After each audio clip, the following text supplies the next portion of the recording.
ಇವತ್ತು ನನ್ನ ಕಸ್ಟಮರ್ ಒಬ್ಬರು ಈ ಥರ ಹೇಳ್ತಾರೆ ಅಂತ ನಾನು ಅನ್ಕೊಂಡೇ ಇರಲಿಲ್ಲ. ಹಲೋ ಗೈಸ್, ನಮಸ್ಕಾರ ಎಲ್ರಿಗೂ. ಇದು day 1 of promoting my own business. ಬೆಳಿಗ್ಗೆ ಬೇಗ ಎದ್ಬಿಟ್ಟು ಎಲ್ಲ ದೇವರುಗಳಿಗೆ ಕೈ ಮುಗಿದು ನಾನು ಹೊರಟಿದ್ದು ನನ್ನ ಬಿಸ್ನೆಸ್ ಲೊಕೇಶನ್ನ ಹುಡ್ಕೊಳ್ಳೋಕೆ.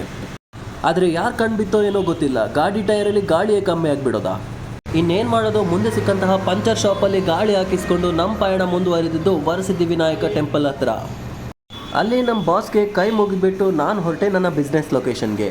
ಸೊ ನನಗಂತೂ ಈ ಲೊಕೇಶನ್ ತುಂಬ ಇಷ್ಟ ಆಯಿತು. ಹಸಿರು ಮರಗಳ ನಡುವೆ ನಂದೊಂದು ಪುಟ್ಟ ಅಂಗಡಿ. ಶಾಪ್ ಸೆಟಪ್ ಮಾಡಿ 1 ಗಂಟೆ ಆಯಿತು, 2 ಗಂಟೆ ಆಯಿತು, ಕಸ್ಟಮರ್ ಬರೋ ಥರ ಕಾಣಿಸಿಲ್ಲ. ನಾನು ಸೆಲೆಕ್ಟ್ ಮಾಡಿರುವಂತಹ ಲೊಕೇಶನ್ ಸರಿ ಇಲ್ಲ, ಲೊಕೇಶನ್ ಚೇಂಜ್ ಅಂದ್ಕೊಳ್ಳುವಷ್ಟರಲ್ಲೇ ಕಸ್ಟಮರ್ ಬರೋಕ್ಕೆ ಶುರುವಾದರು. ಖುಷಿ ವಿಷಯ ಏನಪ್ಪ ಅಂದರೆ, ಬಂದಿರೋ ಕಸ್ಟಮರ್ಸಲ್ಲಿ ಯಾರೊಬ್ಬರು ಕೂಡ ನೆಗೆಟಿವ್ ಕಮೆಂಟ್ ಹೇಳಲಿಲ್ಲ. ಬಂದಿರೋರೆಲ್ಲ ಟೇಸ್ಟ್ ಚೆನ್ನಾಗಿದೆ, ಕ್ವಾಲಿಟಿ ಚೆನ್ನಾಗಿದೆ, ಹಾಗೆ ರೇಟ್ ಕೂಡ ರೀಸನಬಲ್ ಆಗಿದೆ ಅಂತಲೂ ಹೇಳಿದರು. ಕೇವಲ 3 ರಿಂದ 4 ಗಂಟೆಯಲ್ಲಿ ಎಲ್ಲನೂ ಮುಗಿಸ್ಬಿಟ್ಟು ನಾನು ಹೊರಟೆ ಮನೆ ಕಡೆಗೆ.